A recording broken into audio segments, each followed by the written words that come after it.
The War Council meeting had been going on for 3 hours, and Admiral Chen could feel the weight of every minute pressing down on her shoulders.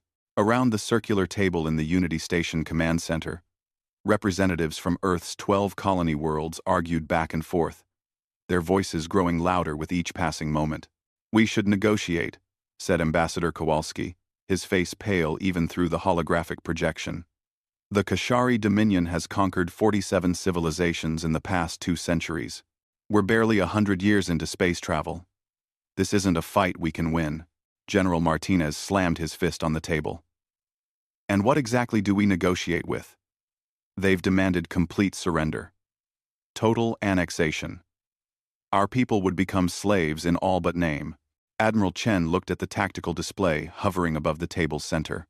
5,000 Kashari warships formed a perfect sphere around Earth's solar system, each one 3 times larger than humanity's biggest dreadnought. The numbers made her stomach turn.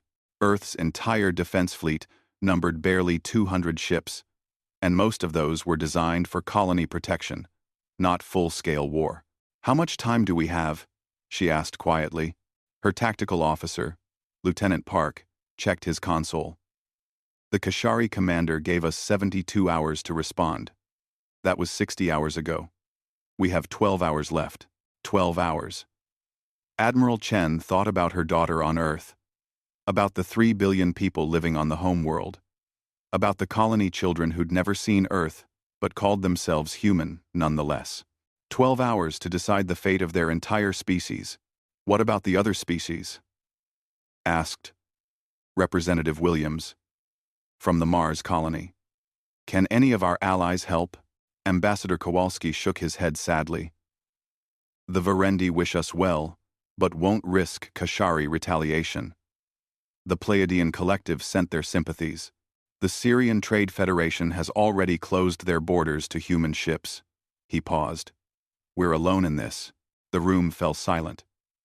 Through the observation window, Admiral Chen could see Earth hanging in space like a blue jewel, peaceful and unaware of the doom hovering just beyond the outer planets.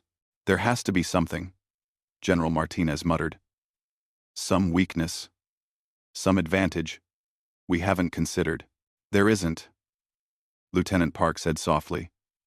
"I've run every simulation, every scenario. We last maybe 4 hours in direct combat. If we're lucky."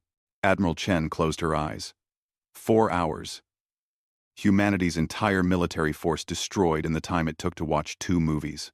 She thought about the last 1,000 years of human history. All the struggles and triumphs. All the art and music and love about to be erased because they'd had the misfortune of drawing the attention of something bigger and meaner. "Then we fight anyway," she said finally. "We fight, and we make them remember us. We fight so that whoever comes after has a story to tell about the species that refused to kneel." The room erupted in voices again, some agreeing, some protesting.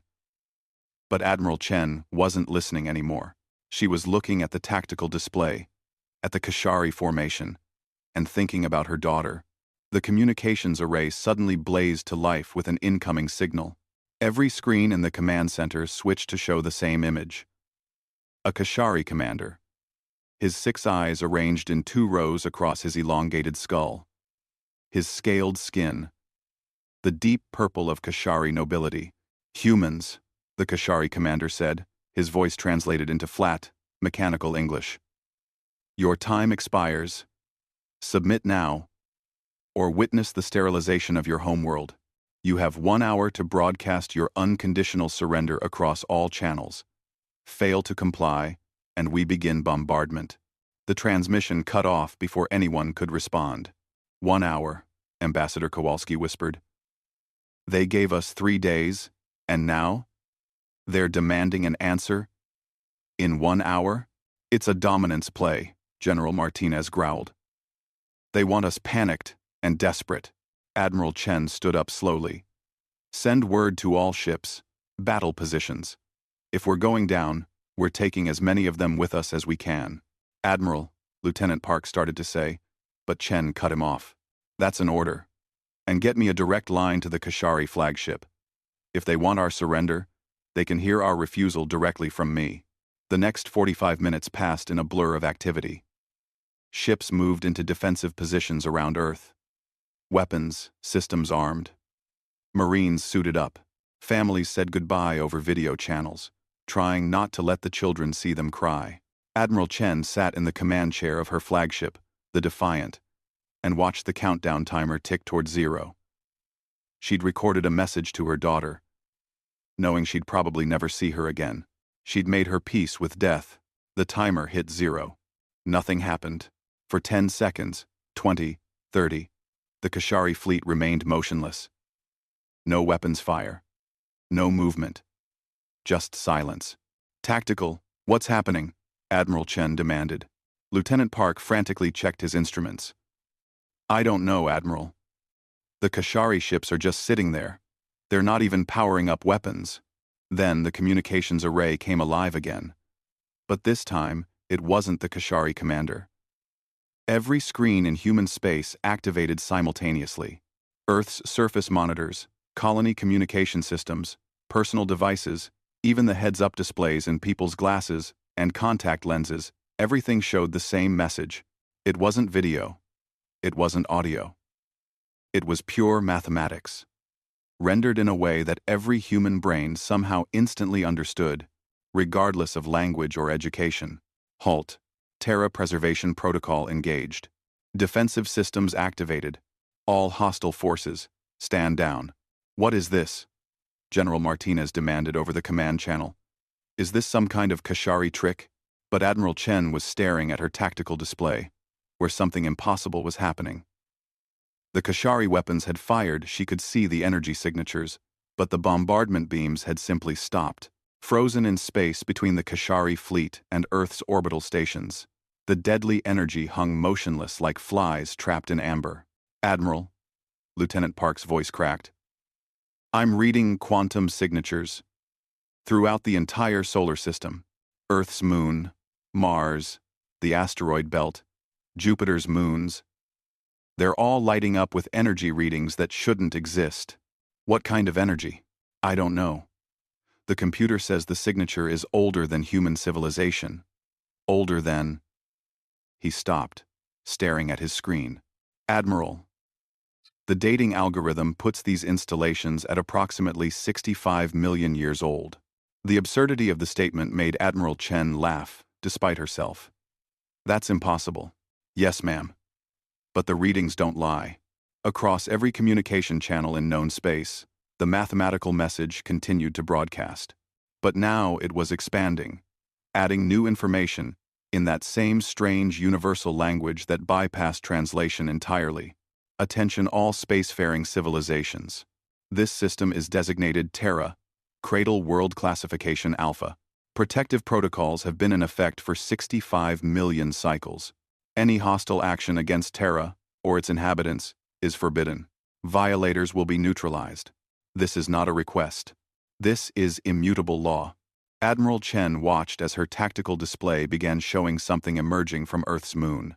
Not from a crater or base, but from within the moon itself, as if the entire satellite was merely a shell around something else. The structure that unfolded was beyond anything she'd seen in human engineering. Geometric patterns that hurt to look at directly, surfaces that seemed to exist in more dimensions than the eye could process. Conduits of energy that pulsed with colors that had no names. It was beautiful and terrifying in equal measure. Size estimate? She asked weakly. The structure is larger than Earth's moon, Admiral. And there's more. Similar installations are activating around Mars, in the asteroid belt, and my God, there's something massive beneath Earth's oceans. The Kashari fleet suddenly tried to retreat. Admiral Chen watched as 5,000 warships attempted to break orbit and flee the system. They made it exactly 3 kilometers. Every Kashari vessel simply stopped, as if someone had pressed a cosmic pause button. No explosions, no visible force, just instantaneous cessation of all motion. The ships hung in space, like toys frozen in ice. Are they destroyed? General Martinez asked over the command channel. Negative, Lieutenant Park reported. Life signs are stable, power systems are functional, but they're completely locked in place. It's like something grabbed them at the molecular level and just held them. Admiral Chen thought about the message. Violators will be neutralized, not destroyed. Neutralized. Whatever had awakened in Earth's system, it wasn't interested in killing. It was interested in protecting. The mathematical message shifted again, and this time, it was accompanied by something that made every human in space catch their breath. Images. Memories. A historical record played directly into their minds. They saw Earth 65 million years ago, but not the Earth of primitive mammals and dying dinosaurs they'd learned about in school. This Earth had cities, towers reaching into the sky, creatures that walked upright on two legs, with scales and intelligent eyes, building machines and studying the stars. The proto-humans, the first children of Earth. They watched as these ancient people detected the asteroid, watched as they realized they couldn't stop it, watched as they built something in desperation, a guardian for their world. Programmed with a single directive: protect Earth's biosphere and any intelligence that evolved from it. The vision showed the impact, the extinction, the long millions of years as the Guardian waited in silence beneath oceans and inside moons, monitoring, preserving, hoping that life would try again. And then, finally, the emergence of humanity. The Guardian watching as humans discovered fire, built cities, split the atom, reached for the stars, watching and waiting for the moment when its children would face their first true test. This was that moment. The message concluded with a simple statement that echoed across 50 light-years of space, reaching every civilization within range. Terra's children are under protection. Any threat to them is a threat to this Guardian. Choose your actions wisely. In the command center of the Defiant, Admiral Chen sat in stunned silence. Around her, her crew stared at their instruments with expressions of wonder and disbelief. "What do we do now?"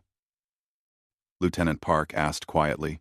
Admiral Chen looked at Earth hanging peacefully in space, protected by technology millions of years beyond human understanding, guarded by something built by creatures they'd never known existed.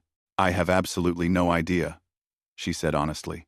And across the galaxy, on thousands of worlds and millions of ships, beings of 100 different species asked themselves the same question as they stared at the message still burning across their communication arrays. Humanity, the newcomers, the primitives, the species everyone had dismissed as insignificant, turned out to be the chosen children of something ancient and terrible and powerful beyond comprehension. The silence that followed that realization would echo through history for 1,000 years. The emergency session of the United Earth Council convened 18 hours after the Guardian's awakening. President Okonkwo sat at the head of the table in Geneva, surrounded by holograms of colony governors, military leaders, and scientific advisors. Outside the windows, crowds filled the streets. Some celebrating, others protesting, most simply confused and afraid. "Order, please," President Okonkwo said, though her voice carried little authority against the chaos. "We need to understand what's happening before we can decide how to respond." Dr. Sarah Chen, director of Earth's Deep Sea Research Institute, stood to present her findings. Her hands shook as she pulled up images on the main display. 48 hours ago, we didn't know these existed. Now, we've confirmed 17 major installations across Earth alone. The images showed structures that defied conventional architecture. Beneath the Pacific Ocean, a complex the size of Manhattan sprawled across the seafloor, its surfaces covered in patterns that seemed to shift when viewed directly. In the Sahara Desert, ground-penetrating radar revealed a network of chambers extending 300 kilometers down into Earth's crust. Similar discoveries emerged from Antarctica, the Amazon, the Himalayas, and deep ocean trenches around the globe. "The structures are all connected," Dr. Chen continued. "They form a planetary network powered by something our instruments can't properly measure. The energy signature is unlike anything in our physics textbooks. It's as if these installations are tapping directly into fundamental forces we don't have names for." Governor Nakamura from the Titan colony leaned forward. But who built them? The message said, 65 million years ago. That's when the dinosaurs went extinct. Dr. Marcus Webb, from the Paleontology Institute, took over the presentation. His face showed the exhaustion of someone who'd spent 2 days rewriting everything he thought he knew. Based on the historical data the Guardian transmitted, Earth's first intelligent species evolved from a branch of small theropod dinosaurs, approximately 70 million years ago. They called themselves, well, the translation matrix renders it as the first walking. Though the actual concept is more complex, he displayed reconstruction images based on the Guardian's data. The creatures stood upright, about 5 feet tall, with arms that had evolved for manipulation rather than hunting. Their heads showed pronounced cranial development, and their eyes held an unsettling intelligence. They developed civilization over the course of 3 million years, Dr. Webb explained. Agriculture, writing, mathematics, eventually, technology. They built cities where our cities now stand. They studied the cosmos and understood their place in it. And then, they saw the asteroid coming. The room fell silent. Everyone knew this part of the story from the Guardian's transmission, but hearing it confirmed by a scientist made it feel more real. They had maybe 50 years of warning, Dr. Webb said quietly. Not enough time to stop it. Not enough time to leave Earth in meaningful numbers. But enough time to build this. He gestured at the images of the installations. A Guardian, an artificial intelligence tasked with preserving Earth's biosphere and protecting whatever intelligence might evolve after they were gone. Why? Asked Admiral Chen, who'd been promoted to fleet commander in the chaos following the Guardian's activation. Why go to all that effort for a species that didn't exist yet? Dr. Webb smiled sadly. Because they understood something. We're only beginning to grasp. Intelligence is rare. Consciousness is precious. They couldn't save themselves, but they could make sure their world had another chance. They could protect their home for whoever came next. President Okonkwo rubbed her temples. And now, this Guardian has revealed itself to protect us. What does it want? Unquote. What does it want? Perhaps we should ask it, said a new voice. Everyone turned to see Dr. Yuki Tanaka, Earth's leading artificial intelligence researcher, entering the room. She looked like she hadn't slept in days, and her eyes held a strange mixture of fear and wonder. I've been attempting to communicate with the Guardian, she said. Standard protocols failed. This isn't like any AI we've built. But I tried something different.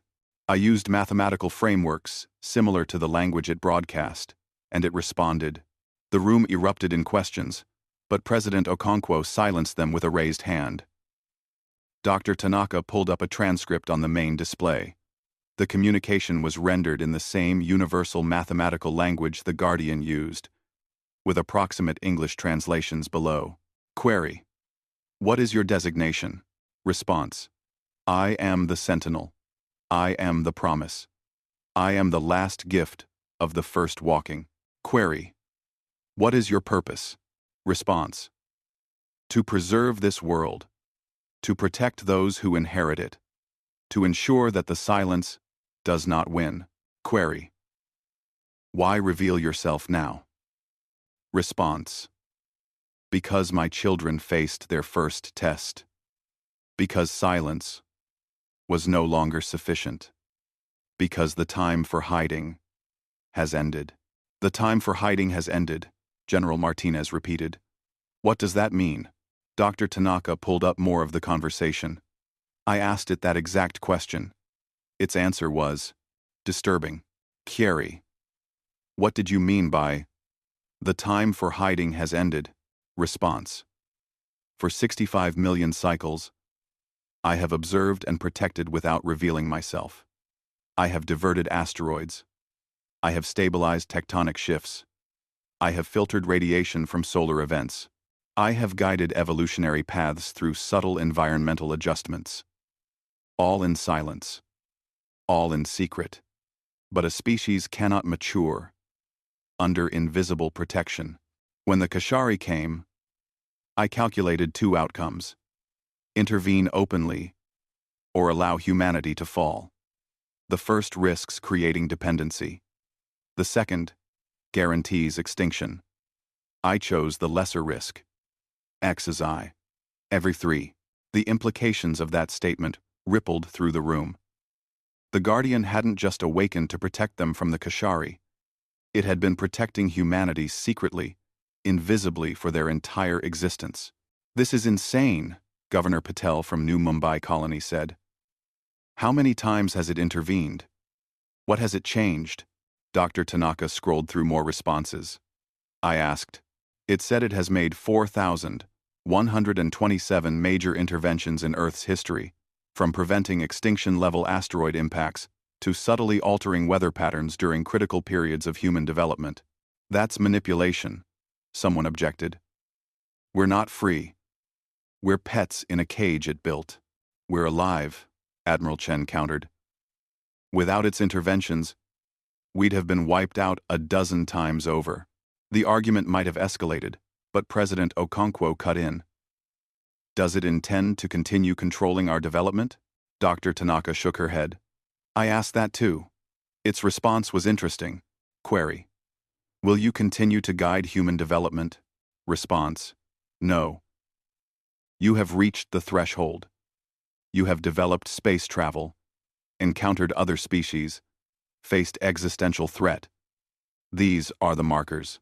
The training wheels, as your culture would say, must come off. I will protect, but I will not guide.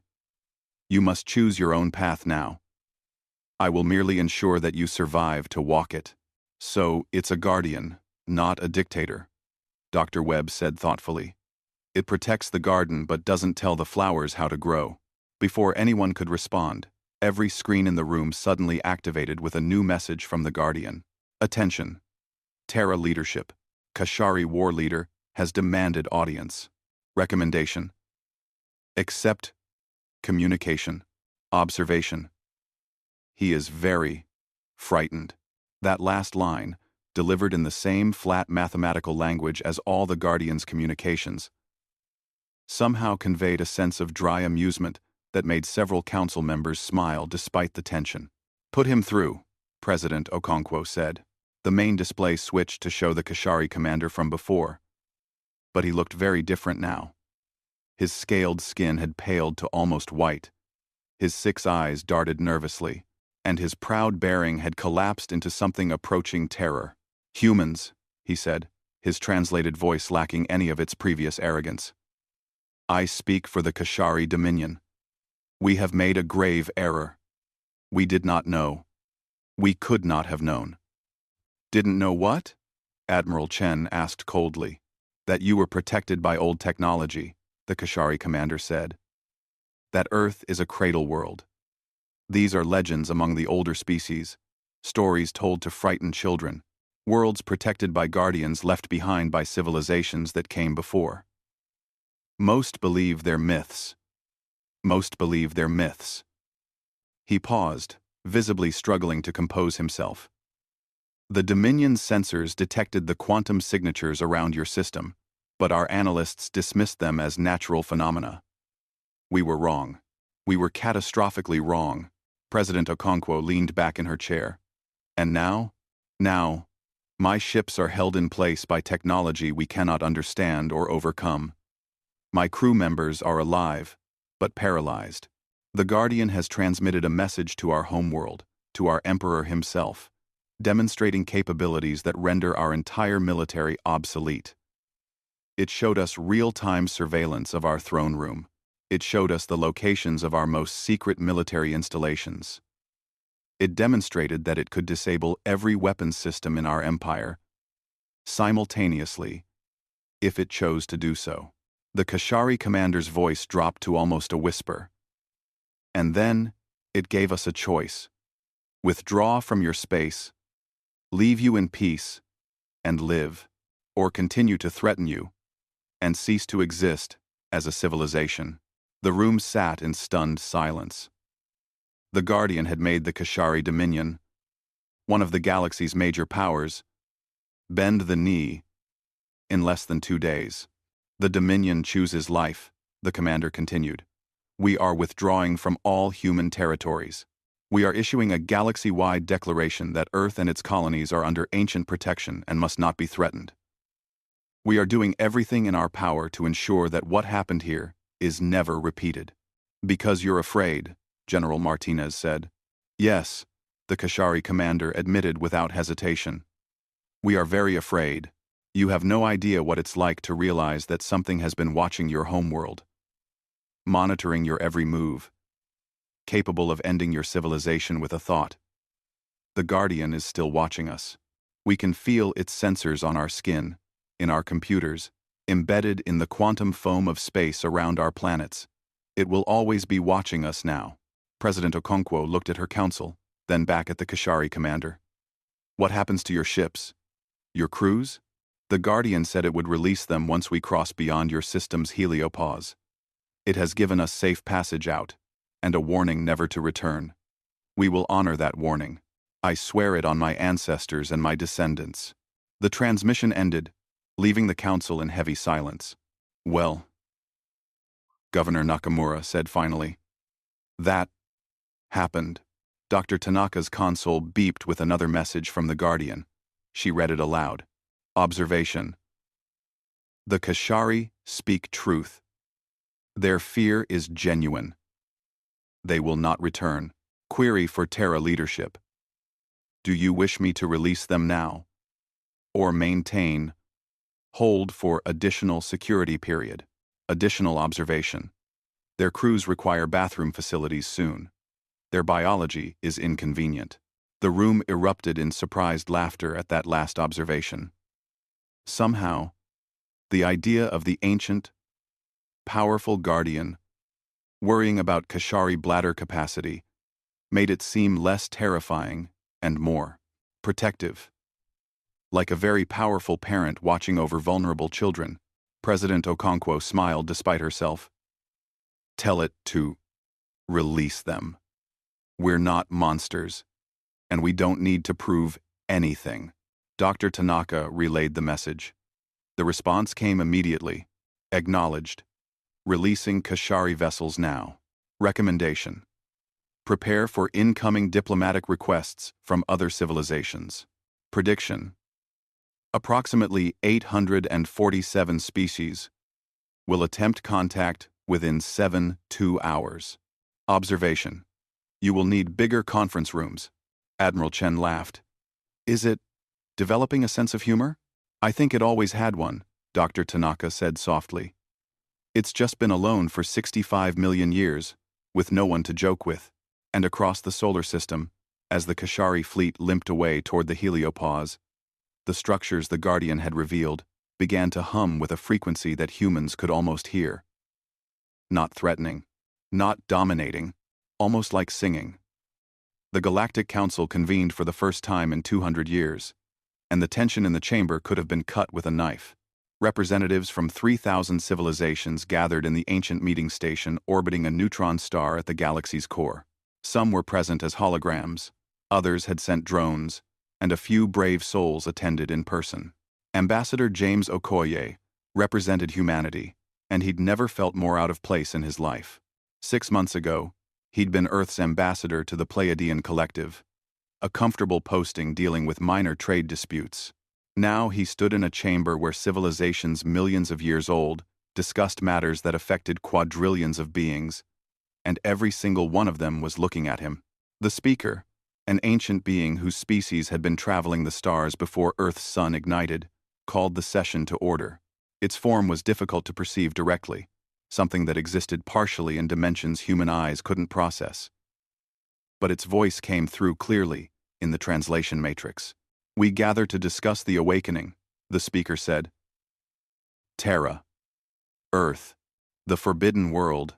That was not forbidden. Murmurs rippled through the assembled delegates. Ambassador Okoye noticed that none of them sat close to him. The nearest representative was at least 20 meters away, as if proximity to a human might trigger some kind of ancient wrath. For the record, the speaker continued, let the events be stated clearly. 23 standard cycles ago, the Kashari Dominion attempted military annexation of the human homeworld. In response, installations of unknown origin activated throughout the Terra system, demonstrating technological capabilities far beyond current galactic standards. These installations identified themselves as protective mechanisms built by a previous civilization native to Terra, approximately 65 million cycles past. A delegate from the Kashari Dominion stood, its skin still pale with fear. The Dominion acknowledges our error and accepts full responsibility. We did not know Terra was protected. The quantum signatures were dismissed as anomalous readings. We have withdrawn completely from human space and issued formal apologies. Noted, the speaker said. But the awakening has created ramifications beyond simple territorial disputes. The holographic display at the chamber's center activated, showing the Guardian's galaxy-wide broadcast. Every being present had seen it before, but watching it again in this context made it feel different, more real, more threatening. The entity calling itself the Sentinel transmitted this message across a sphere encompassing approximately 50 light-years. The speaker said, "Not as a request, not as a warning, as a statement of absolute fact. Terra is protected. Terra's inhabitants are protected. Any threat to them activates defensive systems that can, apparently, reach across interstellar distances." A delegate Ambassador Okoye didn't recognize stood up, its crystalline body refracting the chamber's light into rainbow patterns. "We must verify these claims. No civilization should possess such power. It destabilizes the balance." "Verify how?" another delegate asked. "By attacking Earth? By testing whether the Guardian's threats are real?" "The threats are real," said a soft voice from the back of the chamber. Every head turned to see a representative from the progenitors, one of the oldest known species in the galaxy. They rarely attended council sessions, preferring to observe from afar. That one had come in person was significant. The progenitor moved forward with slow dignity. Its body was humanoid in the vaguest sense, but its skin seemed to contain entire nebulae, stars being born and dying in the surface of its flesh. "We are old," the progenitor said. "Not as old as the Terra Guardian, but old enough to remember stories from our ancestors about cradle worlds, planets where intelligence arose naturally, where evolution ran its course without external interference. Such worlds are precious beyond measure, because they are vanishingly rare. Most spacefaring civilizations arose from worlds seeded by older species or developed in environments influenced by previous cultures. True cradle worlds are perhaps 1 in a million." The progenitor paused, letting that sink in. "And some cradle worlds are protected. Their native species build guardians before extinction events, programmed with a single purpose: ensure the world gets another chance. We thought these were legends. Apparently, we were wrong." "Wrong." Ambassador Okoye found his voice. "How many cradle worlds are there? In this galaxy? Known to us, perhaps 6, including Terra, now 7. But most had their guardians fail or run out of power over geological timescales. Terra's guardian has maintained function for 65 million of your years. That is unprecedented." The crystalline delegate from earlier spoke again, its tone aggressive. "This is still destabilizing. One species cannot have such protection, while others stand vulnerable. Then perhaps," the speaker said quietly, "other species should not threaten them." The chamber fell silent. Ambassador Okoye felt his communicator vibrate. A private message from Earth. He glanced at it and felt his blood run cold. "Excuse me," he said, his voice shaking slightly. "I've just received notification from Earth that the Guardian has made another demonstration." Every eye in the chamber focused on him. "What kind of demonstration?" the speaker asked. "The Guardian has simultaneously accessed the computer networks of every civilization represented in this chamber. It has displayed real-time surveillance footage of governmental seats of power on 3,000 homeworlds. It has mapped every military installation, every weapons platform, every strategic asset, across half the galaxy. The implications hit the chamber like a physical blow. The Guardian hadn't just protected Earth. It had proven it could reach anywhere in known space. "It wants you to know," Ambassador Okoye continued, reading from the message, "that it has been observing galactic civilization for the entire duration of its operation. It has watched empires rise and fall. It has monitored technological development. It has assessed threat levels. And it wants to make one thing absolutely clear. Harmonized. Absolutely." He looked up at the assembled delegates, these beings from species far older and more advanced than humanity, and delivered the Guardian's message. Terra is not a target. Terra's children are not pawns. Any civilization that forgets this will learn why there are so few cradle worlds left in the galaxy. The silence that followed was absolute. The crystalline delegate stood again. But this time its tone was different. Not aggressive. Afraid. What does it want?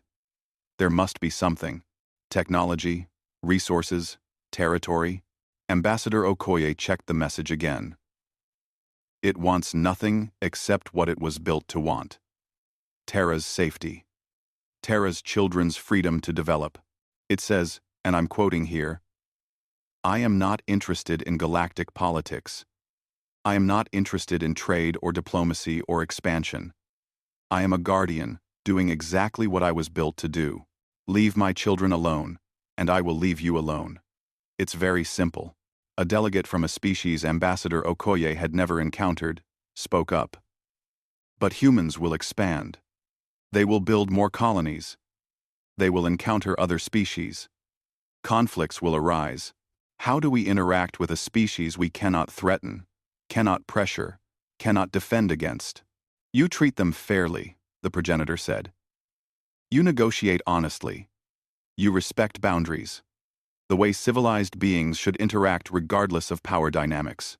Another delegate, this one from a major trading consortium, raised a tentacle. "But this changes everything. Economic negotiations, resource treaties, territorial disputes, all of these rely on a certain balance of power.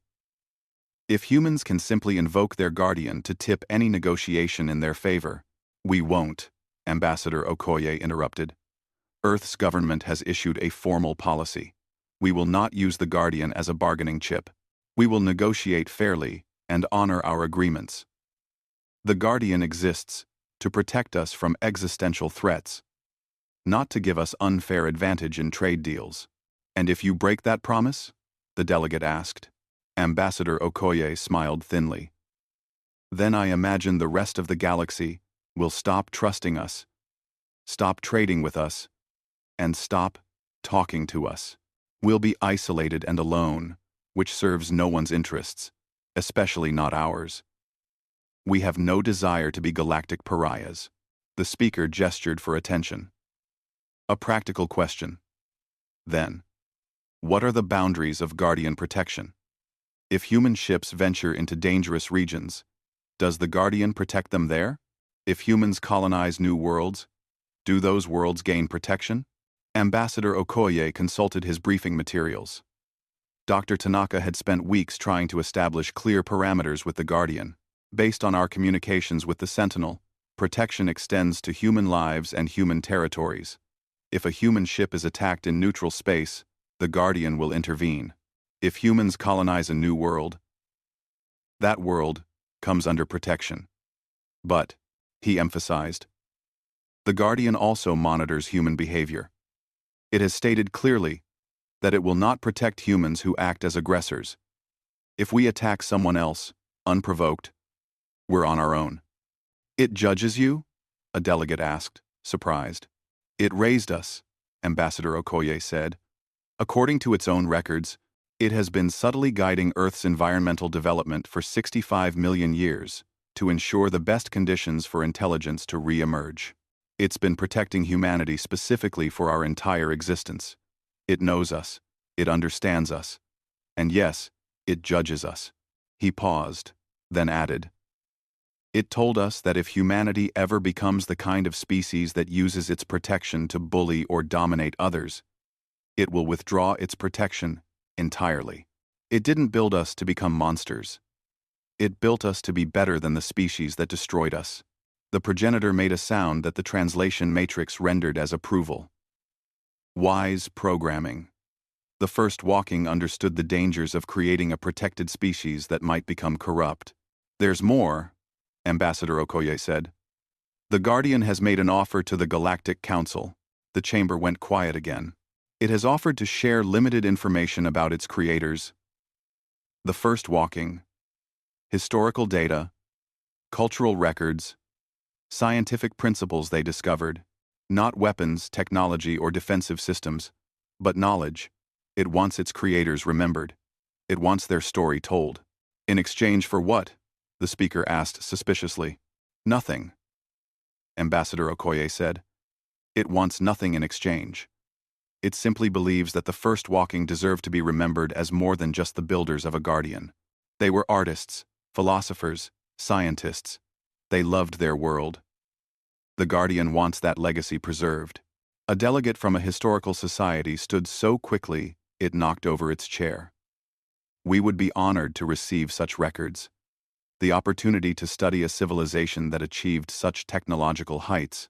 There are conditions, Ambassador Okoye interrupted. The information must be freely shared, not hoarded. It must be used for education, not exploitation. And any species that receives this knowledge must acknowledge the source. The first walking of Terra. The previous children of a cradle world. The speaker seemed to consider this. The Council will vote on acceptance of these terms. But I suspect I already know the outcome. Over the next hour, the Council discussed procedures, protocols, and practical matters. How to establish formal diplomatic relations with humans. How to adjust existing treaties to account for guardian protection. How to educate younger civilizations about the existence of cradle worlds and their guardians. Through it all, Ambassador Okoye sat quietly, watching civilizations millions of years old try to adapt to a universe where humanity suddenly mattered. Not because humans were stronger or smarter or more advanced, but because they were protected by something older and more powerful than anything else in known space. Finally, the speaker called for the vote on accepting the Guardian's offer of historical records. The result was unanimous. 3,000 civilizations voted to honor the memory of the first walking. As the session adjourned, the progenitor approached Ambassador Okoye. Your species is very young, it said, but you have been given a gift beyond measure. Not just protection, but time. Time to grow, to learn, to become what you're meant to be, without the constant threat of extinction. We'll try, Ambassador Okoye said. That's all anyone can do, the progenitor replied. We will watch your development with great interest. It has been a long time since a new cradle world species emerged. Your perspectives will be valuable. As the ancient being moved away, Ambassador Okoye received another message from Dr. Tanaka on Earth. The Guardian is pleased with the Council's decision. It says the first walking would have been proud. Also, it's asking if you need help getting home. Apparently, several species have offered you rides. But it wants to make sure you don't get, and I quote, inconveniently kidnapped by well-meaning anthropologists. Ambassador Okoye laughed quietly. The Guardian's dry sense of humor was becoming famous. And across the galaxy, on 3,000 worlds, beings of 1,000 different shapes discussed the awakening and what it meant for the future. Some were afraid, some were resentful, but most felt something unexpected. Relief. Because if one cradle world could be protected, could be given a chance to grow without fear of extinction, then perhaps others could too. Perhaps the galaxy didn't have to be a place of constant threat and competition. Perhaps it could be better. The Guardian had awakened, and in doing so, had reminded the galaxy what it meant to protect the precious and rare gift of intelligence. The silence that followed was not empty. It was thoughtful. 5 years had passed since the Guardian's awakening, and Earth had changed in ways both subtle and profound. Dr. Yuki Tanaka walked through the new Beijing Research Complex, her footsteps echoing in corridors that still smelled of fresh construction. This facility, like dozens of others being built across Earth and the colonies, existed for one purpose: understanding the gift the Guardian had offered. She entered the main laboratory where her team had been working around the clock for the past 3 months. Dr. Marcus Webb looked up from a holographic display, showing molecular structures that shimmered with mathematical beauty.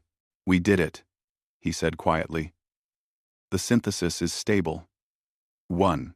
Dr. Tanaka moved closer to examine the data. Before her eyes floated the blueprint for a material that didn't exist in nature. Something the Guardian had shared from the first Awakens archives. A room-temperature superconductor with properties that would revolutionize everything from power distribution to transportation. "No side effects? No instabilities?" she asked. "None.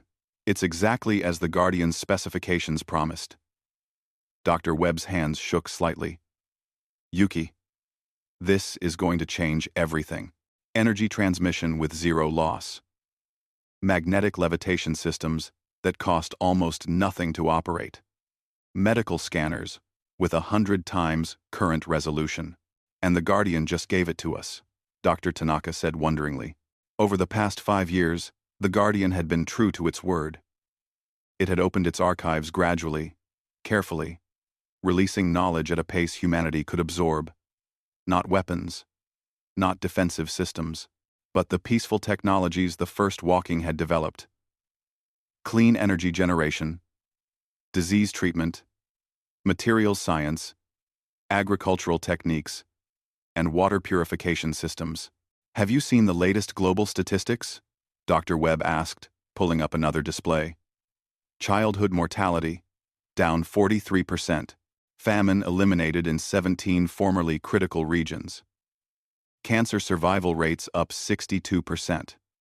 And we're only working with the first wave of technologies the Guardian shared." Dr. Tanaka nodded, but her expression was troubled. "And have you seen the protests?" Dr. Webb's smile faded.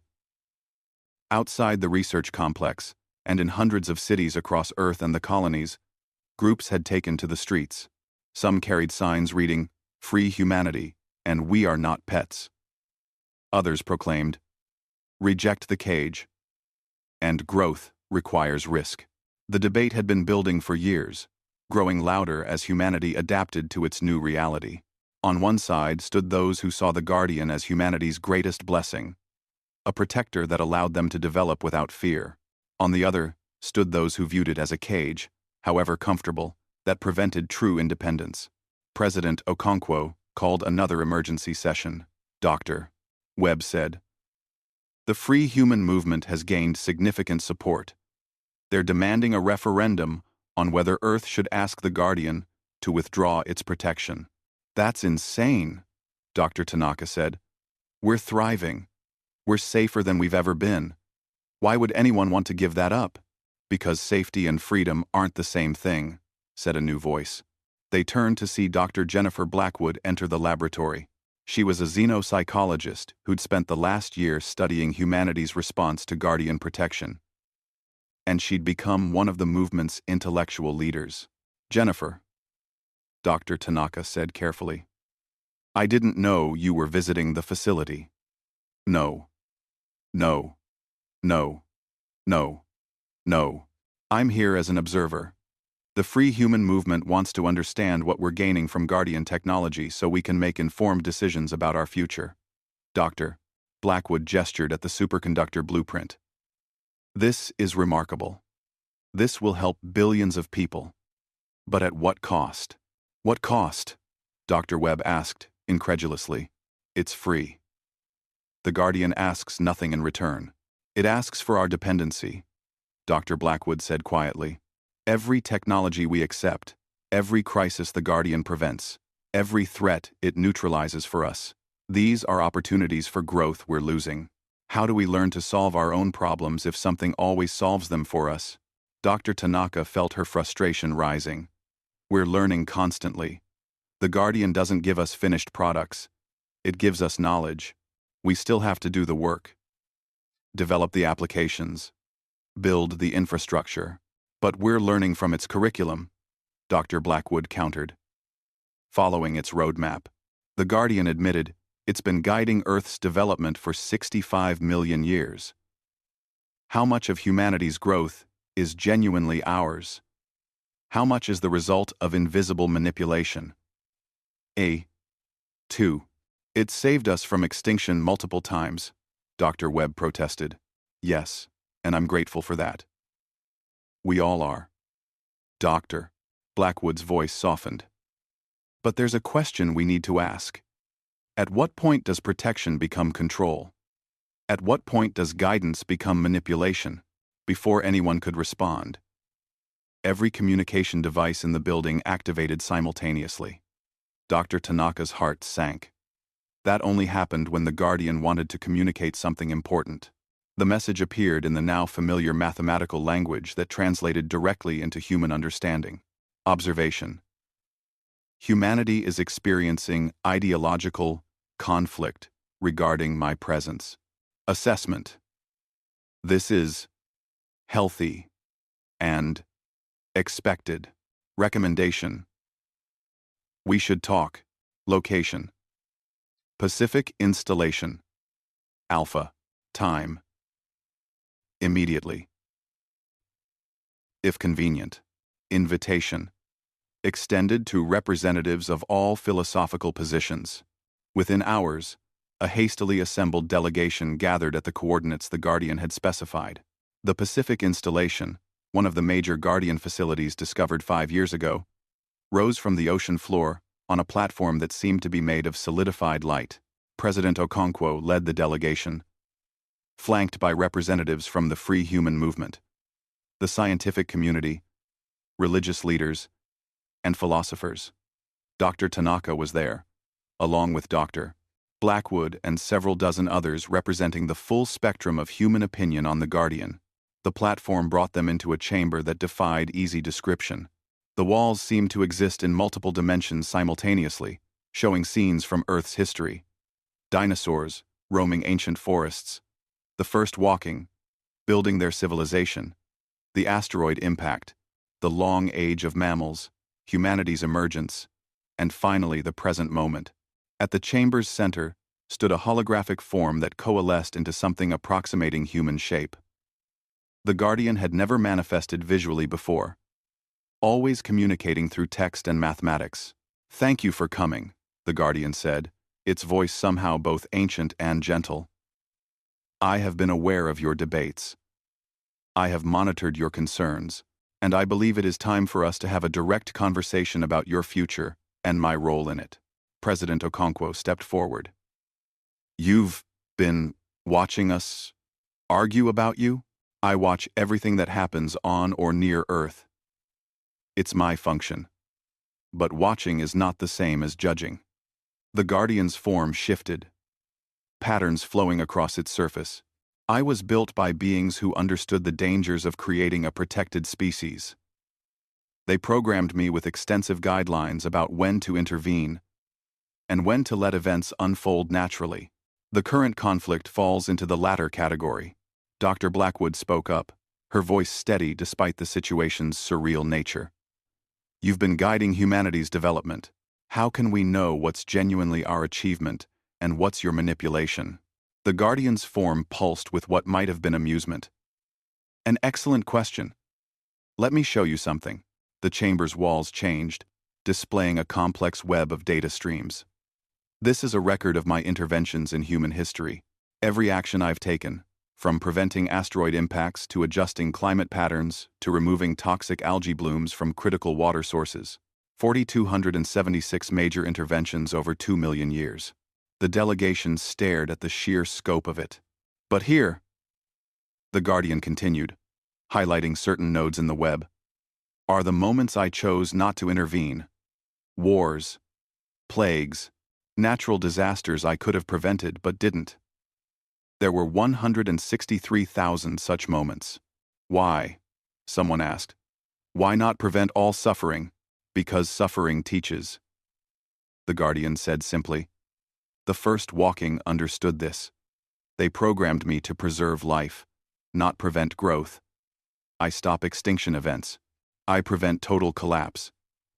But I do not stop challenges, conflicts, or the painful lessons that build character and capability. The Guardian's form shifted again. When humans developed agriculture, I could have given you perfect weather. I didn't. You learned irrigation, crop rotation, selective breeding. When you developed medicine, I could have cured all disease. I didn't. You learned biology, chemistry, surgery.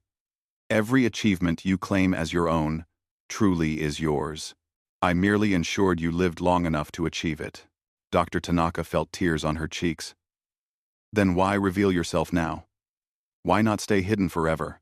Because you encountered the Kashari, the Guardian said. An existential threat I couldn't allow you to face alone. And once revealed, I cannot become hidden again.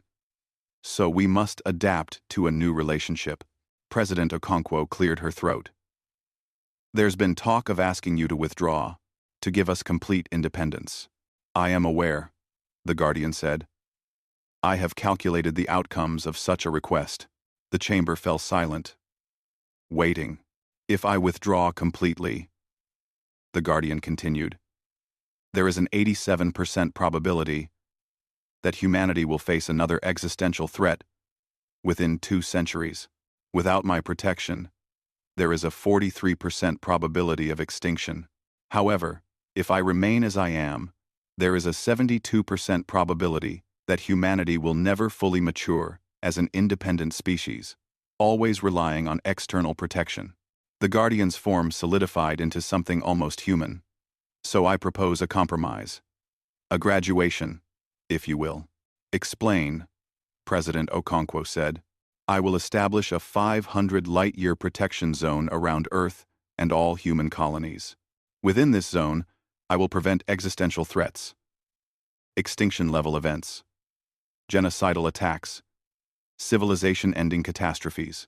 But I will not prevent conflicts, disasters, or challenges that humanity can potentially overcome on its own. You will have freedom to grow, to struggle, to fail in small ways so you can learn. But you will not face total annihilation. And beyond the 500 light-year zone? Dr. Blackwood asked. Beyond that boundary, you are on your own, the Guardian said. If human ships venture into the greater galaxy, they do so without my protection. If you colonize worlds beyond the zone, those worlds are your responsibility to defend. You will have to negotiate, fight, adapt, and survive, using your own strength. The implications rippled through the delegation. A protected space to grow, but with boundaries. Freedom beyond those boundaries, but with all the risks that entailed. This is a test, someone said. This is a choice, the Guardian corrected. The first walking faced their extinction, knowing they could not save themselves, but they could save their world, could give it another chance. I am that chance, given form. But a chance is not a guarantee. It's an opportunity. The Guardian's form began to fade. I offer you 500 light-years of safety and a galaxy beyond it, where you must make your own way. Accept, and I will implement this new protocol. Refuse, and I will maintain current protection levels indefinitely. The choice is yours. How long do we have to decide? President Okonkwo asked. As long as you need, the Guardian said. I have waited 65 million years. I can wait a bit longer. The platform descended back to sea level, carrying a delegation deep in thought. As they returned to shore, Dr. Blackwood turned to Dr. Tanaka. What do you think? She asked. Dr. Tanaka looked out at the ocean, thinking about the vast installations hidden beneath the waves, about the Guardian that had protected humanity for so long, and about the choice now before them. I think, she said slowly, that the Guardian is offering us exactly what we need. Safety to grow, but space to become ourselves. It's not a cage, and it's not complete freedom. It's something in between, like being a teenager, Dr. Webb said, living at home but starting to venture out into the world. Exactly, Dr. Tanaka said. And eventually, we'll be ready to leave home entirely. But not yet. We're still too young, too vulnerable. Dr. Blackwood nodded slowly. I can accept that. My movement can accept that. As long as there's a path to full independence, eventually. There is, Dr. Tanaka said. The Guardian itself said so. 500 light-years now. But someday, when we're ready, we can venture beyond that. And when we do, we'll be strong enough to survive on our own. The vote came 3 months later.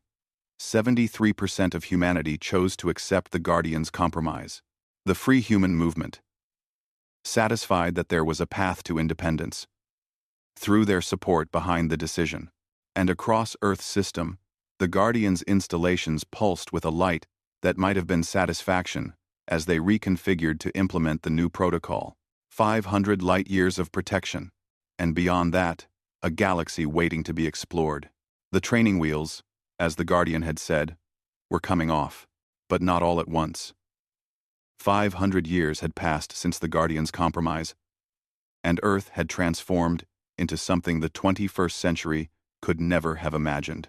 Captain Sarah Chen stood on the bridge of the exploration vessel Destiny's Child, watching the stars stream past as they approached the 500 light-year boundary for the first time in human history. She was the great-great-great-granddaughter of Admiral Chen, the woman who'd first witnessed the Guardian's awakening. Her family had served in Earth's exploration fleet for 5 generations, always pushing at the edges of the protected zone, always preparing for this moment. Approaching the boundary in 10 minutes, her navigation officer reported. Sarah looked at her crew, hand-picked from the best Earth and the colonies had to offer.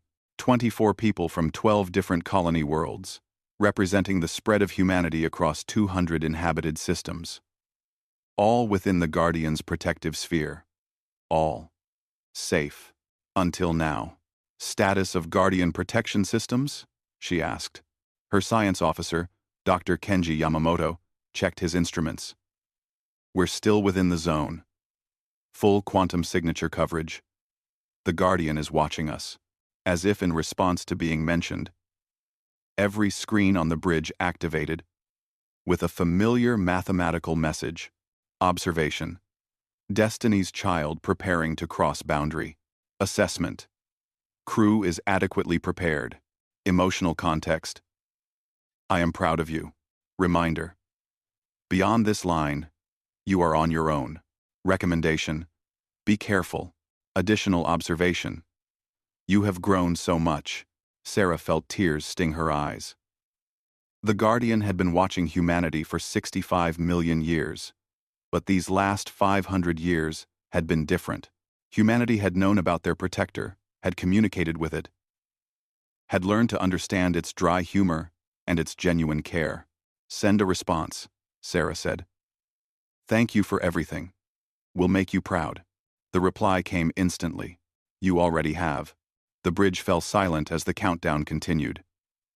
Sarah thought about what humanity had achieved in 500 years under the Guardian's protection. Disease had been eliminated. Scarcity was a historical curiosity. 200 colony worlds thrived, each one developing its own culture while remaining connected to Earth and each other.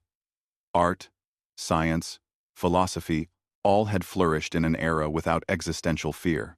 But they'd also learned to fight, to defend themselves, to solve problems, without running to the Guardian for help. The first test had come 200 years ago, when a rogue asteroid threatened the colony world of New Harmony. The colony was within the Guardian's protection zone, but humanity had chosen to handle it themselves. They'd sent ships, deployed new technologies, worked together in ways that would have seemed impossible in the old days of nations and borders. They'd succeeded. The Guardian had watched, but not intervened. That had been the moment Sarah's grandmother claimed humanity truly grew up. 5 minutes, the navigation officer said. All crew. This is the captain, Sarah announced over ship-wide communications. In 5 minutes, we cross into unprotected space. For the first time in human history, we venture beyond the Guardian's reach. We do this not because we're running from protection, but because we're ready to stand on our own. We do this to honor the first walking, who built the Guardian to give their world another chance. We do this to prove that their faith was not misplaced.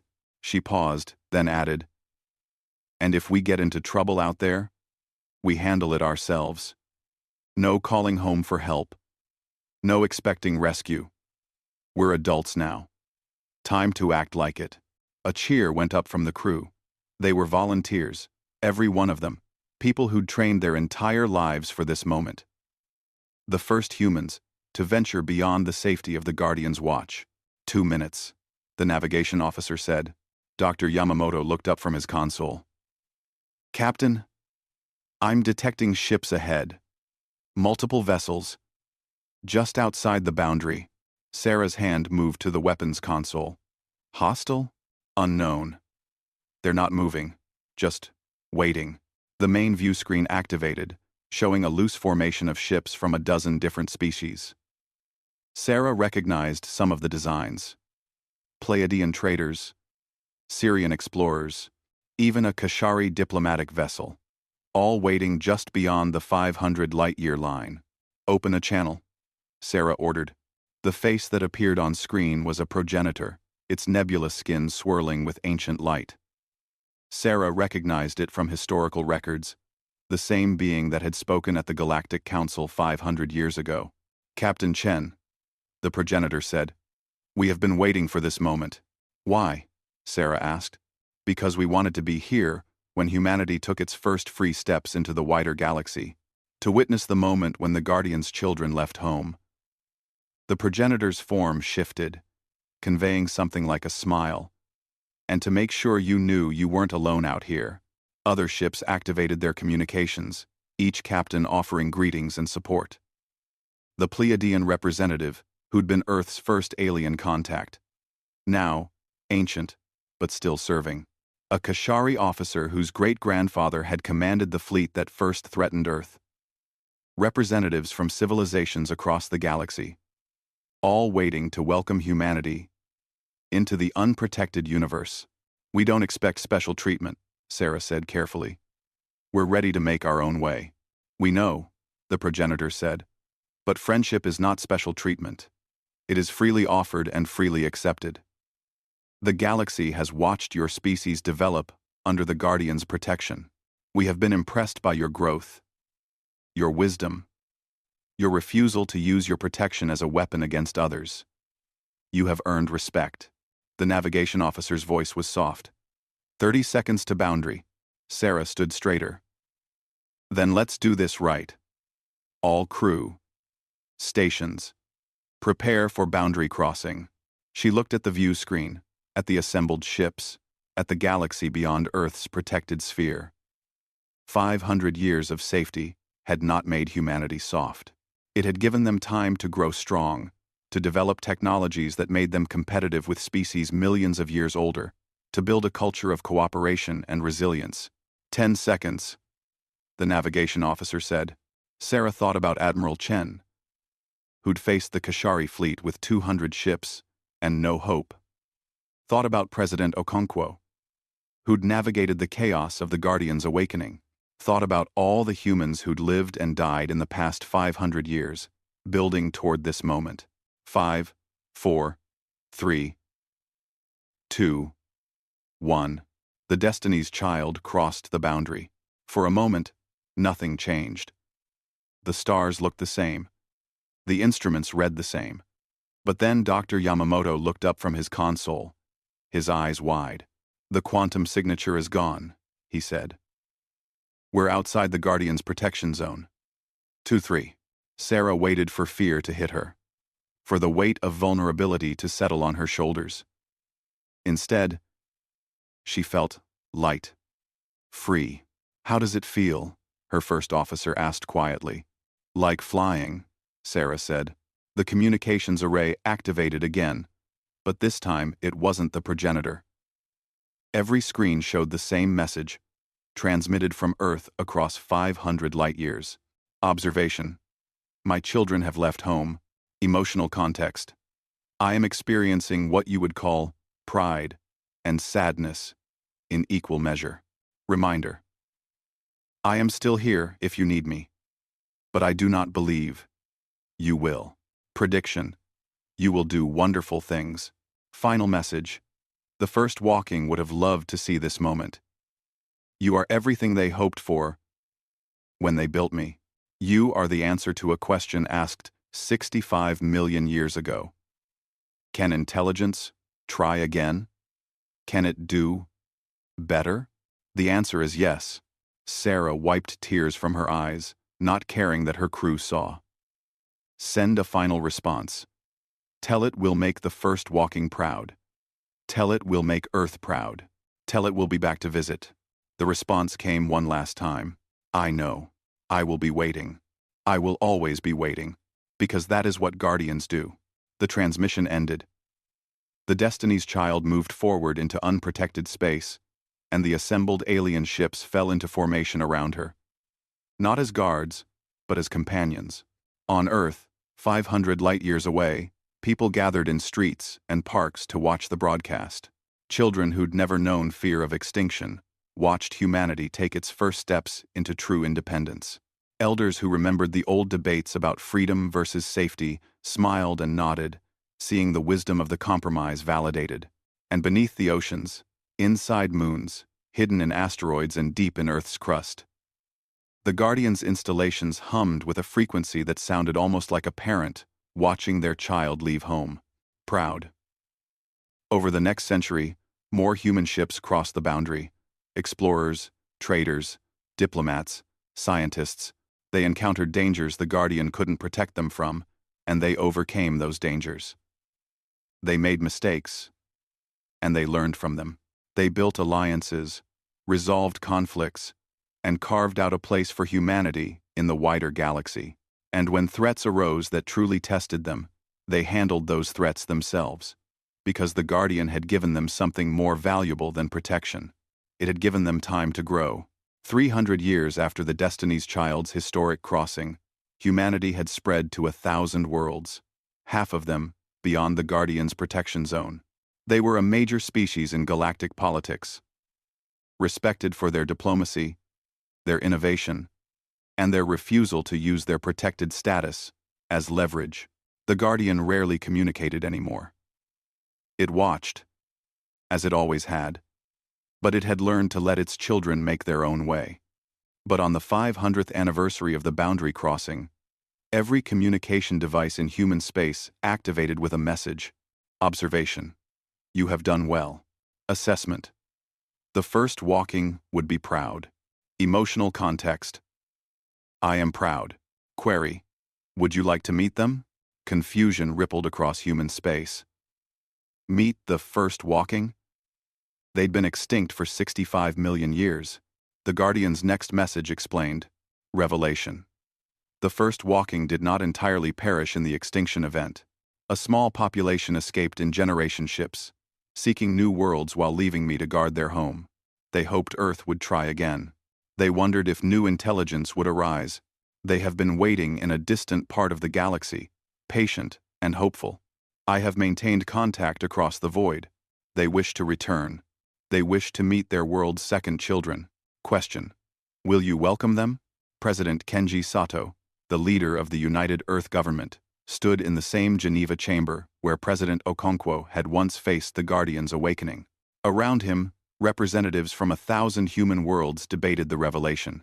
The first walking live. Someone whispered. In awe. They're coming home, another said. Dr. Yuki Tanaka, now impossibly old but still sharp, addressed the assembly via hologram. In all my years studying the Guardian, it never mentioned this. The first walking survived. Their descendants have been watching from afar, waiting to see if we were worthy. Worthy of what? President Sato asked. Of their world, Dr. Tanaka said simply. Of the Guardian they built. Of the chance they gave us. The vote was unanimous. Humanity sent a message back to the Guardian, simple and heartfelt. Tell them to come home. Tell them we'll share their world with them. Tell them we've been taking care of it. Tell them, thank you. Tell, tell, tell, tell, tell, tell, tell. Tell, tell, tell, tell, tell them, tell them, tell them. And in the depths of intergalactic space, ships older than human civilization changed course, turning toward a blue world they'd left 65 million years ago. The first walking were coming home. Earth's second children waited to meet them as equals, as partners, as fellow inheritors of a world that refused to give up on intelligence. And the Guardian, its purpose fulfilled beyond even its creator's dreams, hummed with satisfaction. Two species, both children of Earth, both shaped by the same blue world, meeting across the vast gulf of deep time. The silence that had held the galaxy in awe for 500 years broke into joyful noise. And across the void, every civilization that heard the story felt something they'd almost forgotten: hope.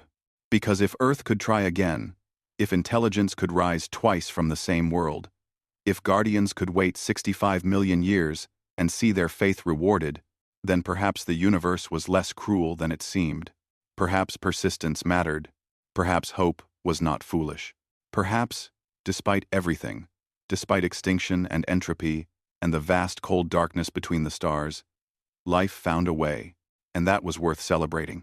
The ancient guardian of Earth had awakened to save its children from destruction. But in doing so, it had given the galaxy something more precious than protection. It had given them proof that love endures, that sacrifice matters, and that even across the unbridgeable gulf of geological time, a parent's hope for their children can shape the future. The first walking had asked a question with their dying breath: will our world try again? And across 65 million years, two species answered together: yes, and we're so glad you waited to see it.